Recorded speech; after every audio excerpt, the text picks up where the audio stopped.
Nagising nga ako dahil may tumatawag sa phone ko. Buti na lang talaga kahit paano napabangon ako dahil, ayan nga, nag-video call si Pingoy, nasa labas na siya, hindi makapasok dahil walang susi ng gate. So, ayan na nga, wala pang suklay. Hilamos, ayan, at pinagbuksan na natin ang gate. Si Pingoyski, welcome back! Pagpasensyahan nyo na nga pala yung mga sandamukal na cellulites plus bonus sa mga peklat dyan. Pero ang nangyari kasi, sinurprise niya yung mga bata. Like, diretso siya sa kwarto. Pag-kiss niya dun sa dalawang bagets, nagising isa-isa. Tapos nakita ko nga, parang nahihirapan pa silang dumilat. Pero nung nakita si daddy, ngiting tagumpay talaga yung mga bata. Inayos ko lang saglit itong mga pinaghigaan namin. Hindi na gamit overnight itong potty trainer nila, kaya naman for the balik lang natin yan dyan sa ibabaw na cabinet. Meron din ako nakaabang dito na wipes, pati na rin yung multi-purpose cleaner na spray para kapag meron akong kailangan punasan, ganyan. So, at least accessible lang siya. So, nauna na nga pala sa kusina yung mga anak ko. Si Pingoy na nga yung nag-asikaso. Yung breakfast lang naman nila hanggat may cereal, yan talaga yung gusto nilang kainin. Dahil kapag naubos na yan, hindi na para bumili ulit. Hindi pwedeng sunod-sunod na cereal na lang talaga. Ano yan? Sample na nga namin kagabi yung mga dumating na solar light. Pero syempre, bago ko gawa ng content, gusto ko munang matry siya ng matagal, ng ilang gabi, ilang araw, para magkaalaman. So anyway, itong isa kasi pinasok namin sa kwarto para hindi na kami magbubukas ng ilaw sa sala, sa kusina, and sobrang worth it niya. So inilabas ko lang sila dahil kailangan kong itapat sa sikat ng araw. Ngayon, paglabas ko naman, hindi masyado maaraw. So, ayun nga, kinakausap pa ako ni Papa dyan sa may labas kanina. And ang sabi ko nga, kinuha ko na muna itong mga solar light para kahit papano itapat sa kung saan merong sinag ng araw. Magpe-prepare na rin pala ako ng kape ko dito. So, ganito na lang yung mga bibilhin kong kape next time. Yung Great Taste, masarap yun na stick. Great Taste na sticks. Hindi ko sure kung granules ba yun. Tapos, isang creamer at saka isang or half tablespoon ng sugar. Okay na sa akin yan. Kasi before, nahirapan talaga akong hanapin yung timpla ng kape na gusto ko. And so far, okay na sa akin yung ganyan. Di ba nga, before talaga gustong-gusto ko talaga yung coffee ko brown. Hanggang sa parang feeling ko, umiba yung lasa niya. Kaya, tinigilan ko na rin. Well, anyway, sa mga nagtatanong ng link, itong cute size na thermos namin, ang alam ko, 1 liter ang capacity niyan. Tumatagal ang init niyan buong araw. So, maglalagay na lang ako ng link ng cute size na thermos sa comment section o kaya naman nasa showcase ko yan. Thank you nga rin pala sa mga nag-message, nag-comment, na nag-aalala din sa mga anak ko, na appreciate ko kayo, sa mga nakakaranas ng mga struggles kapag ikaw lang ang kasama ng mga bagets. Alam mo yun, sobrang hirap talaga pero pinakaya. Napapansin ko medyo aggressive din yung mga nakakapasok na langaw or bangaw dito. Kaya naman, for the tiis kami na hindi na lang talaga magbukas ng bintana muna dito sa kusina. Sadyang doon lang sa sala. May nakapasok pa. Dumiretso pa dito sa kusina. Nakakainis. Sa mga naka-sliding window na tulad ng sa amin, pa-share naman kung meron kayong mga DIY na window screen. Let me know naman para magaya. Para magkaroon naman ako ng inspo kung ano yung pwede kong gawin. Kailangan talaga namin ng screen para sa mga bintana, para iwas talaga makapasok yung mga lamok, langaw, bangaw. Kasayang din kasi yung liwanag, at the same time yung hangin na pwedeng pumasok kapag naka-open yung mismong bintana, 'di ba? Katapos pala namin mag-almusal, nagligpit lang din ako dito and pinunasan ko na nga rin itong lamesa. So meron palang nabitbit dito si Pingoy. Yung naka-foil, cookies yan na bake ng pinsan ni na Pinky. After nga namin makakain, naligo na rin kaming mag-iina and alis nga pala kami, pupunta kami sa bayan, mag-iikot-ikot kami doon. So, nandito pa lang kami, nakapila sa may McDonald's. Pagtingin ko nga, nakabili na pala ng basahan si Pingoy doon sa nagtitinda sa labas. And, eto yung mga in-order namin for lunch. And then, dumaan na rin pala kami sa butika. Bumili ako ng Erseflora at saka Tempra pang extra stock in case na kailanganin ng mga bagets. May nadaanan pa kami nagbebenta ng mga school supplies. Kapag ganito, binibilhan talaga namin sina Pinky ng sketchpad, pencil, kasi sobrang gamit na gamit ni Pinky yan. And tumingin-tingin na rin ako ng medyo malaking electric fan. Nagka-canvas lang ako.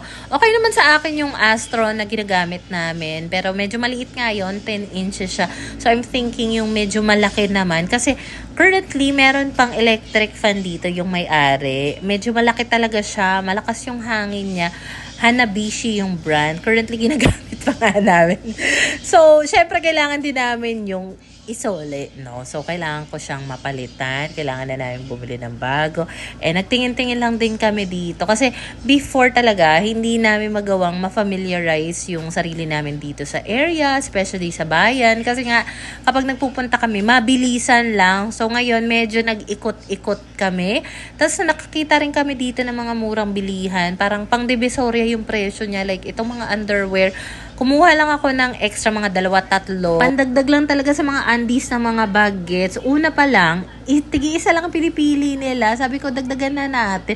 Ayokong madaming bilhin dito kahit mura siya. Kasi hindi naman cotton yung tela niya. Nagpabili rin yung mga bagets ng ganitong ponytail. Mukha siyang long hair na may kulay pero ponytail siya. So, for the buy na natin yan. As in, sobrang affordable dito. Medyo malayo kasi yung mall.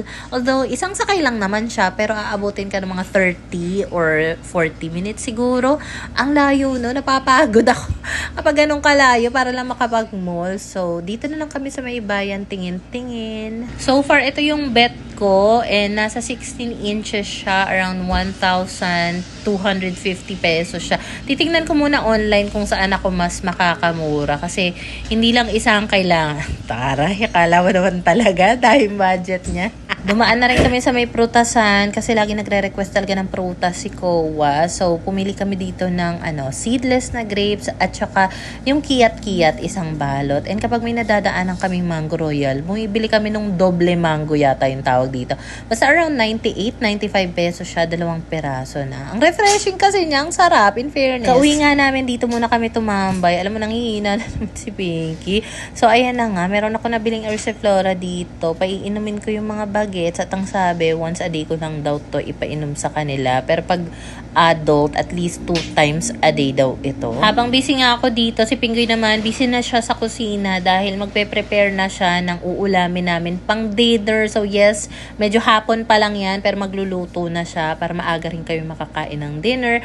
Tapos ayun naman si Papa, busy-busyhan na naman dito sa bakuran. Kapag okay na talaga yung pakiramdam ng parehong mga anak ko, as in, yung talagang kampante na ako, talaga namang magdadamo-damo rin ako dito sa paligid dahil malaki-laking lote ito. Ayusin ko na rin pala itong mga pinamili namin para wala na nakatambak dito sa lamesa. Tapos itong mga bagong undies na mga bagets, pinagtatanggalan ko lang ng tag nilagay ko nga doon sa labahin para malabhan na. Alam mo, gusto ko na talaga maubos lahat ng mga labahin ko kasi kapag pinubuksan ko yung bintana doon sa kwarto namin, kitang-kita ko yung gabundok kong labahin. Pero kasi hindi pa dumarating yung mahabang hose na in-order ko para nga sa washing machine. So, i-update ko kayo as soon as dumating na yun. Bumili na rin pala kami ng Wilkins na tubig na para lang talaga sa mga bagets kasi feeling ko talaga nag-a-adjust yung tiyan nila. I'm not sure kung dahil ba sa tubig yun. Pero isa ito kasi sa nabanggit ng pedya niya na baka daw dahil sa tubig. So, just to be sure lang, ito muna yung papainom namin sa kanila.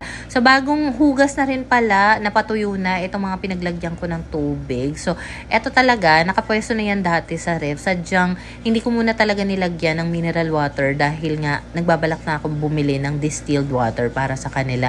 So, paglabas ko naman, nandito yung 2 baget. Gusto na daw nila gamitin yung mga bago nilang pencil. Binilhan ko rin kasi ng isang box ng Crayola. Pero yung tig 8 piraso lang. Paano ba naman kasi kapag binila mo yan ng maramihang Crayola, nagkakanda putol-putol. So, pwede na yung 8 pieces na Crayola sa inyo. Siguro bago magpasukan, tsaka na lang kami mamimili ng mga gamit nila. Hindi ko pa rin kasi alam kung ano yung mga required na gamit. Kasi kapag yung maglilinis sa school, doon pa lang namin malalaman kung ano yung mga requirements. So, even itong wallpaper nga sa cellphone ni Kowa, si Pinky pa yung nag-drawing niyan. Nilabas ko na rin itong mini speaker ko. Ang tagal na nito sa akin. Okay na okay pa rin. Just a chance to win your heart.